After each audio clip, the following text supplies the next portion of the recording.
Welcome to CityWorks, a co-production of the City University New York School of Labor and Urban Studies and CUNY TV. I'm Laura Flanders. Every month here on CityWorks, we explore the challenges and lived experiences of working people on the job, at home, and in our communities.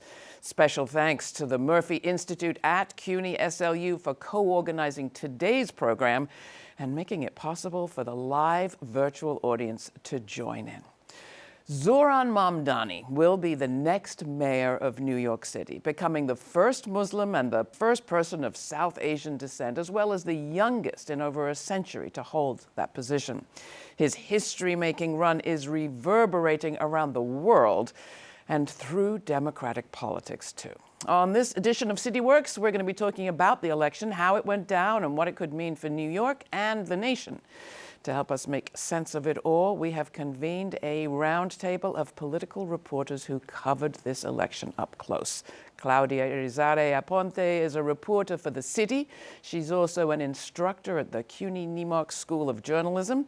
Maya King is a political reporter for The New York Times. Amir Khafagy is the senior labor reporter for Documented, and Liza Featherstone is a columnist for Jacobin magazine and The New Republic, and an instructor of journalism at New York University. Thank you all for coming onto this panel. I want to start actually by thanking you for your work. It is no mean feat to cover an election. It is all go, all the time, grueling with a lot of pressures on you. So thank you for doing what you do. And to give our audience a sense of who each of you is, you know, you're all reporters, but you're working for institutions that have different agenda. So maybe we could start with, what did you feel your own mission and the mission of your institution was as you went into this election? Claudia. Yeah. So at the City, we are a nonprofit, a local newsroom here in New York City. We cover politics. We are a relatively small team, but with an election of this stature, and especially thinking back during the primary where there were so many candidates, it was really an all-hands-on-deck situation. I cover labor and work issues. That is my beat. But covering this election from the perspective of, you know, what is the impact, of course, on the city's public sector, you know, with a new mayor, you know, what is the record that the current mayor, who at that point at the beginning of the year was running in the Democratic primary, you know, what was his record with city workers? You know, how were the unions going to coalesce around certain candidates? Were they going to continue to back the mayor after endorsing him in 2021? And also just what was the take from the rank and file? Often we see that, you know, the opinion of the rank and file doesn't necessarily align with the decisions that union leaders make, especially when it comes to political endorsements. So that was something that I was looking at very closely at the beginning of the race. What about you, Maya? People may think they know what the agenda of the New York Times is, but how do you think about it, and what did you think of as your mission in this year? Well, first and foremost, it is, of course, to inform New Yorkers, but also a national audience about what's happening here in the city. And I think especially after the primary, we looked around and realized that politics in this city have changed quite dramatically through the ascendance of Zohran Mamdani and the left flank of the Democratic Party. And so I think we saw this story, of course, as a national story about Democrats and how they are contending with the changes in their party demographically, generationally, and ideologically. And also, we were looking at this from a New York perspective. You know, how will the city change being led under the leadership of a democratic socialist, under its first Muslim and South Asian mayor, under the first millennial mayor in over a generation? All of these have major implications for the city and how it's perceived. And so that was, of course, part of my directive. And I also was looking at demographic groups who I think felt more represented in this election than they have in the past and more spoken to by Democrats. And I think we'll see if they've been better served by Democratic politics. But I'm, of course, thinking about South Asian voters, Muslim voters, young Black voters. These were all groups that I spent quite a bit of time with and will be continuing to chronicle over the next few months and years. Oh, I can't wait. What about you, Amir? Documented, what do you think your mission is? Well, what we tried to do at Documented was to try to create a situation in which immigrant New Yorkers understood what all the candidates stood for, what was their platforms, and what was at stake for them. You know, there's a large percentage of the city is foreign-born. And even larger percentage of descendants of people who are foreign-born in this city. And now we have a situation where the mayor-elect of New York City is from New York City and not only from New York City, an immigrant to New York City, you know? So it's a really exciting time to really convey that to our audience. And we're a small newsroom as well, so we really were working almost around the clock to try to get as much information as possible, cover the debates, cover many of the big speeches, see where the different candidates stood on different issues when it pertained to immigrant New Yorkers. And the immigrant New Yorkers is a wide array of different communities. So trying to figure out how to cater to each and every audience was really a challenge, but it was exciting. Exciting. I'm hearing that word exciting. Were you excited over there at Jacobin, Liza? We were really excited. So Jacobin is a socialist magazine, and that's the magazine I primarily covered this election for, so, you know, we've actually been covering Zohran and his movement and the New York City Democratic Socialists for quite a number of years.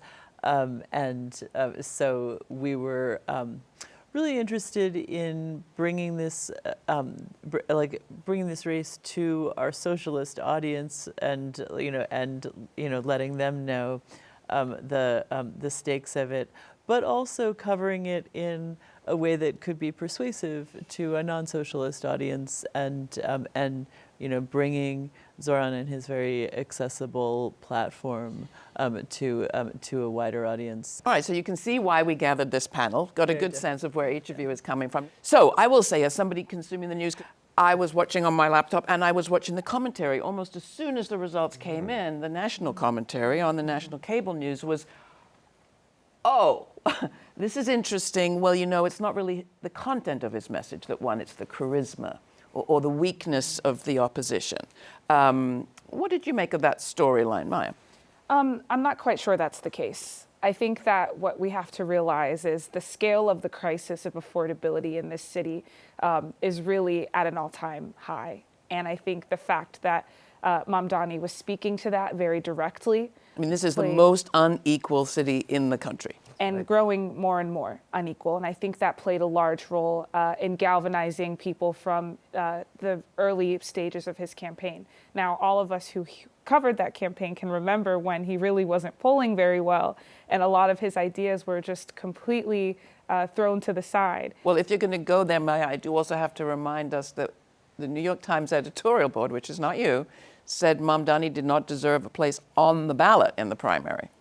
And that was the editorial board's decision. I had nothing to do with it. But what I will say is it was his message, but also the people he was speaking to. So specifically on the topic of Black voters, that was a group that was very, really suspicious of Mamdani because they didn't really know him and they felt that his ideas lacked realism. But he also was bringing in Black immigrant groups, Black Muslim voters, who really felt like, one, they had a shared faith and a shared background as immigrants and as Muslims, but also that they were willing to believe in what he was saying around affordability for their communities, and were willing to have very difficult intergenerational conversations about that. And so it was kind of a mix, I think, again, of message, but also once that momentum started, a lot of other voting groups and people kind of joined, and we saw what ended up being a very novel voter coalition in the end that got him about a 9-point win in the general election and a 12-point win in the primary. A pretty strong performance on both ends. And what about the weakness of the opposition? I mean, there weren't strong candidates. Yeah, I mean, I think I completely agree with what Maya just said. I think another strength of the Mamdani campaign was also their organizing power and their volunteer base. We're talking by the end of combining the primary and the general, 100,000 volunteers, knocking on millions of doors. That kind of ground game cannot be underestimated. And it's really, you know, one of the striking contrasts with especially Cuomo, who ran a Rose Garden campaign in the primary, wasn't really going out to communities. There really wasn't much of a ground game. They were relying heavily, or rather the PACs were really the ones paying for advertisements during the general. They started doing a little bit of canvassing, but he really wasn't out there getting his message out to voters, talking to mainstream press. And it really showed the weaknesses of, you know, him as a candidate, because obviously he wasn't going out because he doesn't have Zohran's charisma. He can't really connect. He doesn't really connect with voters the way Mamdani and others like to his left often do. And it really showed in the results in the primary and, of course, in the general. Do you think, Amir, that Mamdani would have been so successful if the opposition wasn't so flawed? I mean, you've got Cuomo trailing a history of allegations and corruption, Sliwa, who performed sort of entertainingly but horribly at the polls, and then the incumbent mayor was so unpopular he didn't even run.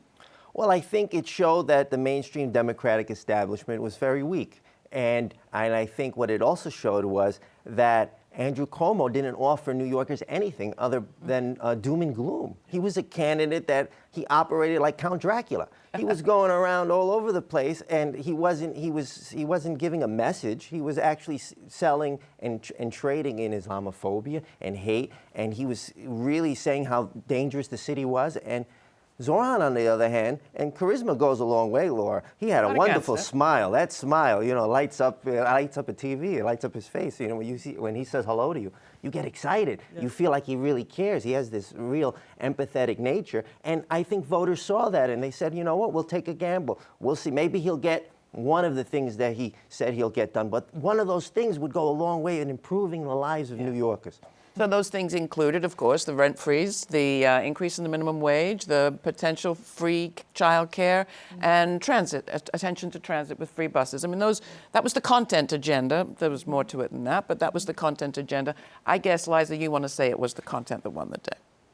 Well, no, I think it was all those things that have been mentioned. I mean, I think the content was really important. As Maya mentioned, people are really struggling, you know, if somebody has a concrete plan to address that, and looks at people's suffering and tells them, hey, you deserve better, and it doesn't have to be that way. And then the opposition is like, no, you don't deserve better, and it does have to be that way. I mean, it's really hard to beat. Yeah, and I mean, Laura, you just stating the 4 pillars of his campaign just shows it right there. Like, voters knew at every step of the way exactly what Mamdani stood for, and that speaks to his message discipline, and also just, again, of speaking to the affordability agenda, how much his promises resonated with voters. I mean, voters at the ballot box, I can't think of a single slogan or a single, campaign promise from Andrew Cuomo, but I think anyone can name 1 or 2 of Zohran's pillars. The city-owned groceries, fast and free buses, universal childcare. Go to sleep with a Republican, something about cats. Right.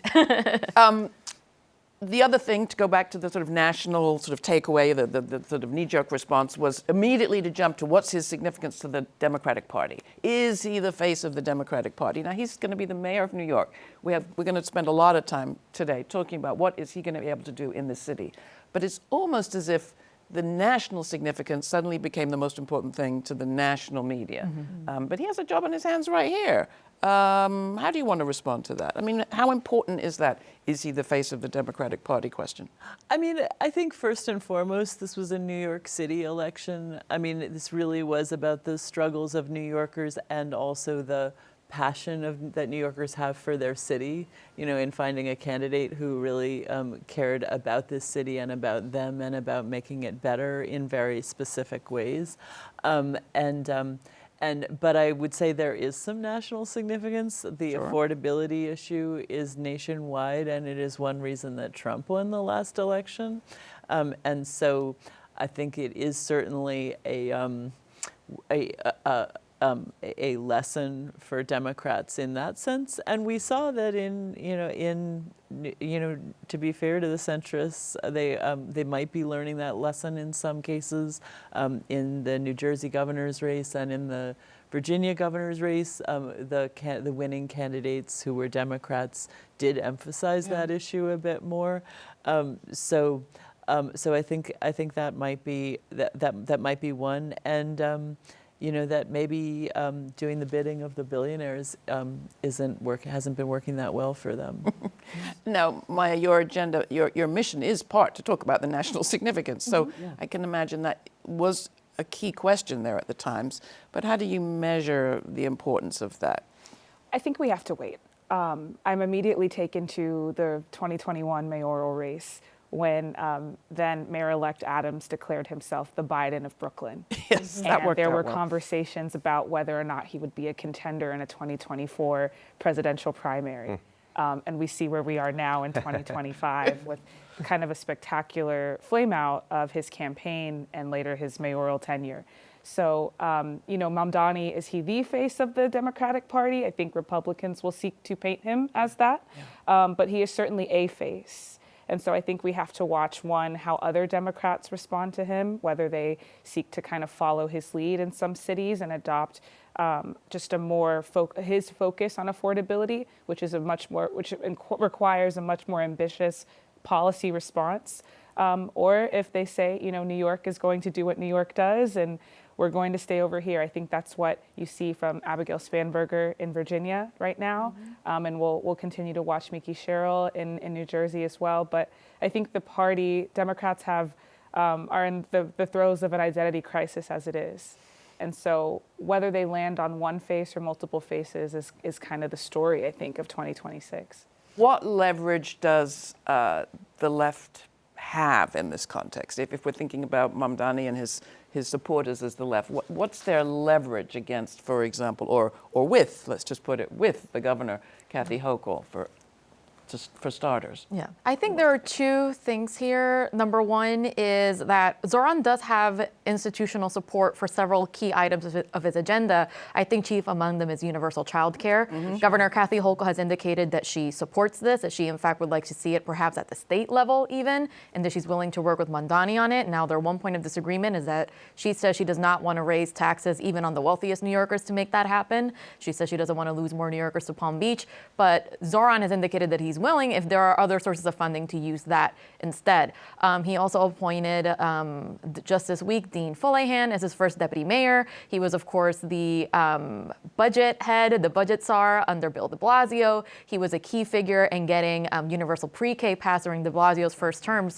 And he has a lot of experience on budget issues in Albany. So if anyone can really help him get this done, it's his appointed first deputy mayor. So that's one side of it. I think he's being very savvy in appointing, people who are perhaps ideologically aligned with him, but who have a lot of experience in state and city government to help him achieve his agenda.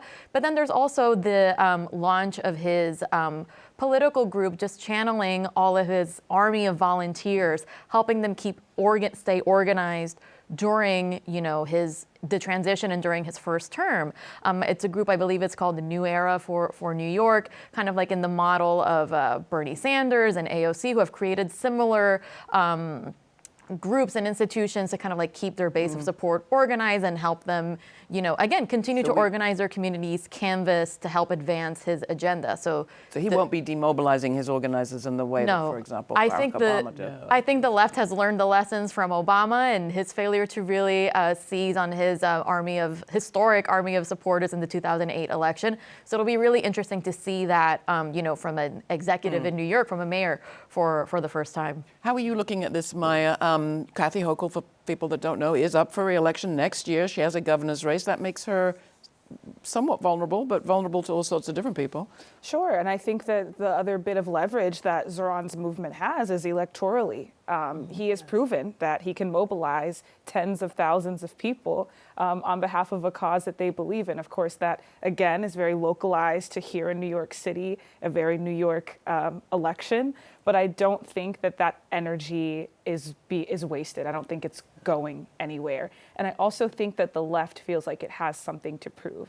They've taken quite a few losses over the last few years. And I even heard in Zohran's speech on election night a mention of the fact that, this is a moment to prove that the left can actually get things done. Yeah. And so I think they're thinking ahead, not only to figure out, how can they show muscle, how can the left continue to build on this momentum, but also how can they continue to elect like-minded elected officials who can deliver on these same promises that Zohran is pushing for. Well, I think there's a greater question is how is the left going to hold him accountable? Now that he's going to be the mayor, I think there's plenty to celebrate about him becoming the mayor. But I think we need to also understand that, you know, there's a lot of limitations behind the scenes, and then he's putting a lot of people in his administration that come from the de Blasio administration, and the de Blasio administration had many issues, and many community groups had a lot of issues with the de Blasio administration. So how is he going to govern, and what's that relationship when he doesn't do what he says he's going to do?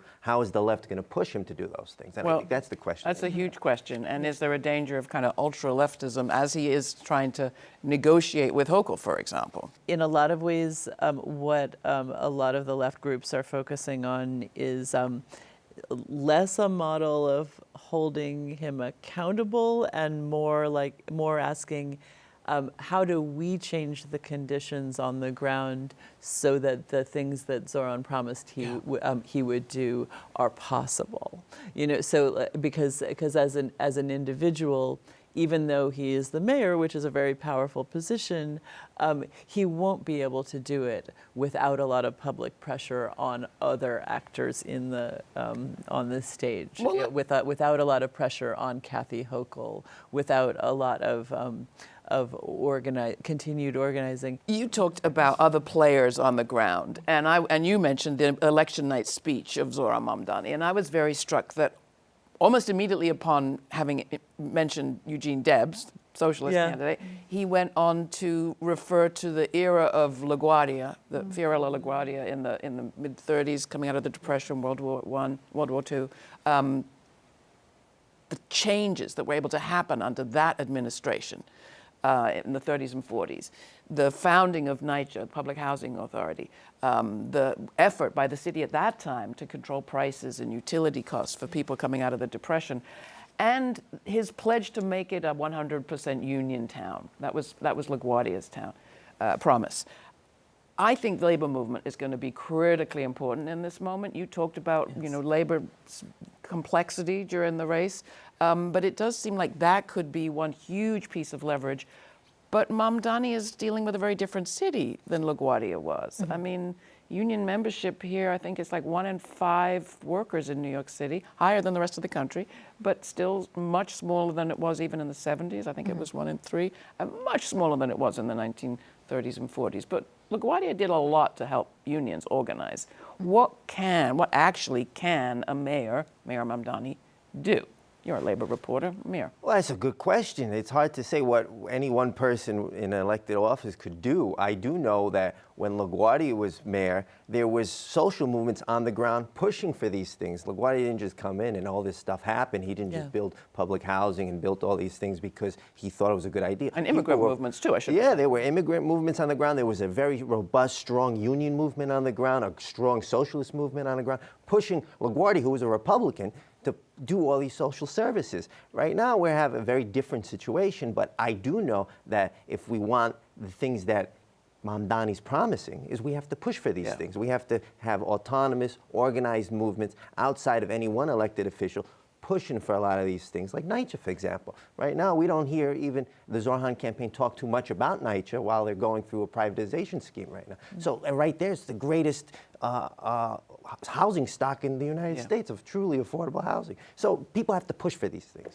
I think like an unspoken element to all this as well. I mean, you were talking about the union density in New York City. I believe most or at least a large chunk of union members in New York are in the public sector. That's right. They're going to be Zohran's employees. He's going to be their boss. So there's a lot of potential for, you know, uplifting, you know, public sector workers, but also a lot of potential for disappointment. In his first year, he has to negotiate the collective bargaining agreement for DC 37. The UFT. He still has to, his administration is still going to have to sort out retirement, health care for the retirees after Eric Adams decided he did not want to pursue Medicare Advantage anymore. And the city is in the midst of negotiating right now the health plan for active city workers. So this is all something that he's going to have to deal with very early in his term. And it's going to be really interesting to see, you know, what does a socialist boss look like for the city's workforce? The national and even some of the local media has focused a lot on what Mamdani probably won't be able to do as our new mayor here in New York City. But we're talking about what he actually can do, like what some of the tools are there at City Hall. One of the big ones, of course, is the bully pulpit. I mean, he has a chance to do a lot of messaging. What do you want him to be, what do you think he'll be messaging most urgently? Maya? I mean, I think he'll be talking about really the plight of working people in the city. And I think he'll be tying that to his policy agenda. But at the same time that he has his bully pulpit, we also have to remember that Democratic leaders across the country have theirs to push back on him. We've already heard, I think, some tensions from Washington, from Hakeem Jeffries, for example, who, was asked who the face of the Democratic Party is, whether that is Mamdani, and he said no, and that he feels that it's actually members of the House of Representatives. And of course, even bigger than that, the President of the United States himself, who has indicated on multiple occasions his intention really to punish New York City for electing Mamdani. He threatened to deport him. Remember that? Indeed. Yeah. And I think we can expect to see the scale of deportations and deportation proceedings increase quite steeply here in the city. And for the president and his allies to really try to send a message to Democratic-led cities. And that, I think, is really going to require not only a messaging campaign, but also for Mamdani and his administration, if they do seek to really push back against this, to use the full weight of City Hall and all of the resources at their disposal. And I think for us as reporters, it's really going to be quite a challenge for us to really, one, be covering that as extensively as it may take place, and two, understand all of the levers of power that may not have even been pulled before in a situation like this. Well, thank you all. It's been a wonderful conversation, and I felt very excited about the possibilities with you all covering the scene here in New York City. Thank you, Claudia, Irizarry, Aponte, Amir, Khafagy, Liza, Featherstone, and Maya King. It's been wonderful. That is it for CityWorks this time. If you have comments or questions, write to us at cityworks@slu.cuny.edu. And don't forget to download the CUNY TV app, where you can watch this show and all of CUNY TV's programming. For CityWorks, I'm Laura Flanders. Thanks for watching.